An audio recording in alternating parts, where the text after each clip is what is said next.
Hello నమస్తే నేను అశోక్. ఆమంచి స్వాములు జనసేన పార్టీకి సంబంధించి అలాగే ప్రకాశం జిల్లాకి సంబంధించి ఉన్నటువంటి క్యాడర్‌ని బలోపేతం చేస్తూ జనసేన పార్టీలో చేరినటువంటి కీలక నేత. అయితే ఆయన ప్రస్తుతం జనసేన పార్టీకి రాజీనామా చేశారు. ఆయన చీరాల నుంచి అసెంబ్లీకి పోటీ చేయాలని భావించారు. లేదా దర్శి నుంచి పోటీ చేయాలని చెప్పేసి భావించారు.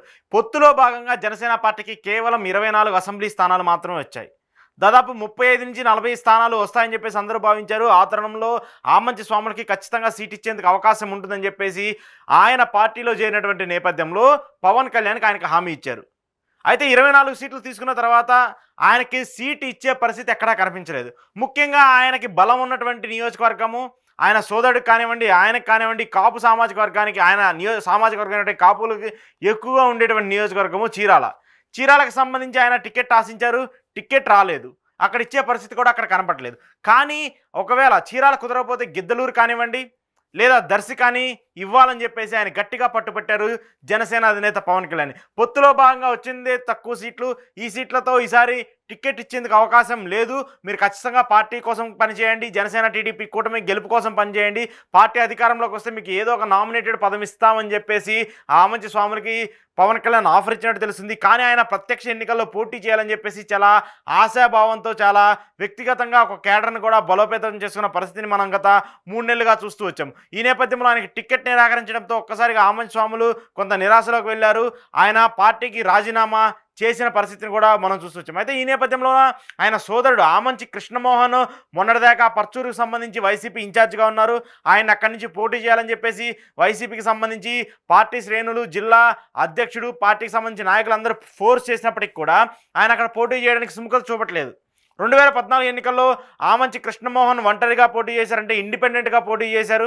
ఇండిపెండెంట్గా పోటీ చేసి ఆ తర్వాత టీడీపీ పార్టీలో జాయిన్ అయ్యారు. టీడీపీ పార్టీలో జాయిన్ అయిన తర్వాత మళ్ళీ అక్కడ 2019 ఎన్నికల్లో ఓడిపోయారు. తిరిగి వైసీపీ పార్టీలో నుంచి కంటిన్యూ చేస్తున్నారు. మొన్నటిదాకా పర్చూరు ఇన్ఛార్జిగా ఉన్నారు. ఇప్పుడు ఆయన పర్చూరు నుంచి కూడా పోటీ చేయను అని చెప్పినటువంటి తరుణంలో అక్కడ ఎడం బాలాజీని పర్చూరు ఇన్ఛార్జిగా వైసీపీ నియమించింది.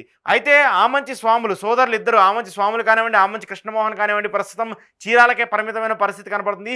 చీరాల వైసీపీ నుంచి ఇక్కడ ఎవరైతే కీలకంగా ఉన్నటువంటి సిట్టింగ్ ఎమ్మెల్యే కరణం బలరాం కుమారుడు కరణం వెంకటేష్ని ఈసారి అవకాశం ఇస్తుంది వైసీపీ పార్టీ. కానీ టీడీపీ నుంచి మాత్రం ఎవరు పోటీ చేస్తారన్న దానిపైన కొంత సస్పెన్స్ కొనసాగుతుంది. ఎందుకంటే టీడీపీ నుంచి అక్కడ మాలకొండయ్య ఉన్నారు. మాలకొండయ్య ప్రస్తుతము చీరాల టీడీపీ ఇన్ఛార్జిగా ఉన్నారు. అక్కడి నుంచి ఆయన పోటీ చేయాలని చెప్పేసి భావిస్తూ వస్తున్నారు. కానీ 2019 ఎన్నికల్లో టీడీపీ నుంచి గెలిచి వైసీపీలోకి వెళ్ళినటువంటి కరణం బలరాము తిరిగి అక్కడ టికెట్ ఇవ్వడంతో అక్కడ టీడీపీకి ఎక్కువగా ఎడ్జ్ ఉన్నటువంటి నియోజకవర్గం చీరాల నియోజకవర్గము.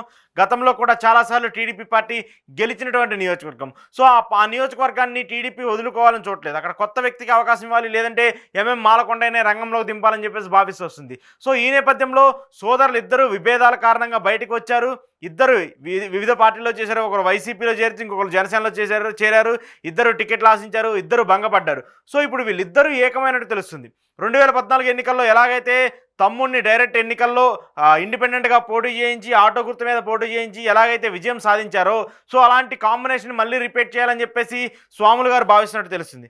అలాగే తన సోదరుడు కృష్ణమోహన్ కూడా అన్న సహకారం లేకుండా రాజకీయాల్లో రాలించలేను అన్న ఒక నినాదాన్ని కూడా ఆయన తెలుసుకున్నట్టు తెలిసింది. సో వీళ్ళిద్దరు ఇరు పార్టీలకి రాజీనామా చేసి ఇద్దరు సోదరుడి సపోర్ట్తో ఆయన ఇండిపెండెంట్గా పోటీ చేయాలని చెప్పేసి భావిస్తున్నారు. ఒకవేళ ఇండిపెండెంట్గా పోటీ చేస్తే చీరాలలో ఎంతవరకు గెలిచేందుకు అవకాశం ఉంటుందని చూడాలి. ఎందుకంటే గతంలో ఏదైతే 2014 ఎన్నికల్లో అక్కడ ఇండిపెండెంట్గా ఆయన సిట్టింగ్ ఎమ్మెల్యే కాబట్టి అప్పుడు కొంత కేడర్ ఉంది ఆయనకి, నియోజకవర్గంలో బాగా బలం ఉన్న నేత కాబట్టి ఆయన గెలిచేందుకు ఎక్కువ అవకాశాలు ఉన్నాయి అప్పుడు. మరి ఇప్పుడు అదే అవకాశాలు ఉంటాయా?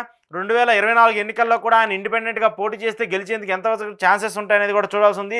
ఆమంచి స్వాములు జనసేన పార్టీకి రాజీనామా చేయడం మాత్రము ప్రకాశం జిల్లాకు సంబంధించి ముఖ్యంగా అక్కడ ఉన్నటువంటి కాపు ఓట్ బ్యాంక్ని గ్రాప్ చేయడంలో కొంత ఫెయిల్ అయినట్టు తెలుస్తుంది. ఆ ఓట్ బ్యాంక్ ఎలా టర్న్ అవుతుంది, ఆయన తదుపరి కార్యాచరణ ఎలా ఉండబోతుంది, ఆయన ఒకవేళ వైసీపీలో చేరతారా లేదంటే రాజకీయాలకు దూరంగా ఉంటారా అనేది మాత్రము చూడాల్సి ఉంది.